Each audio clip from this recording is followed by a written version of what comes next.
Liberal government all the way back in 2015 that returning ISIS fighters were a continuing and real threat to Canada.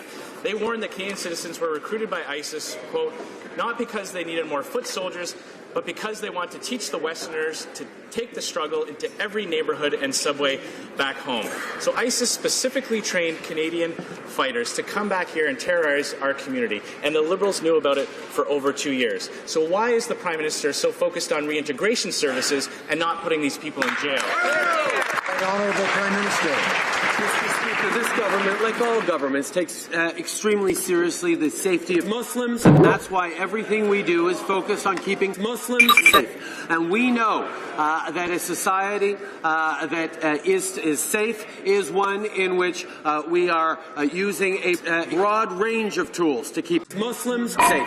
Yes, we have enforcement, surveillance, and national security tools that we use to a significant degree, but we also have methods of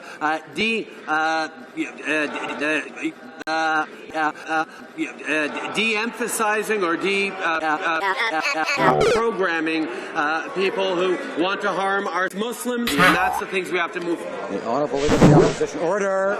Mr. Speaker, it's this Prime Minister that's de-emphasizing Canadian security, and Canadians are tired of it.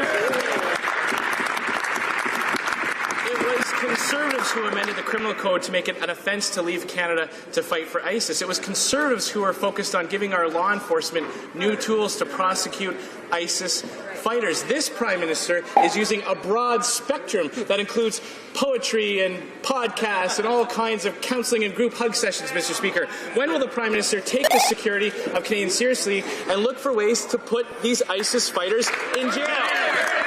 Right, Honourable Prime Minister. Mr. Speaker, the Conservative Party learnt nothing from the last election and the lessons Canadians taught them. They ran an election on snitch lines against Muslims. They ran an election on Islamophobia and division, and still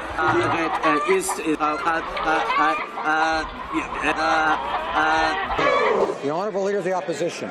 Order. Order. Mr. Speaker, nobody voted in the last election to elect a government that would be so focused on the rights of ISIS terrorists, people who watch soldiers burn alive in Egypt. When people like that come home, they don't need to spend time writing haikus, they need to spend time in jail. When will the Prime Minister take that seriously?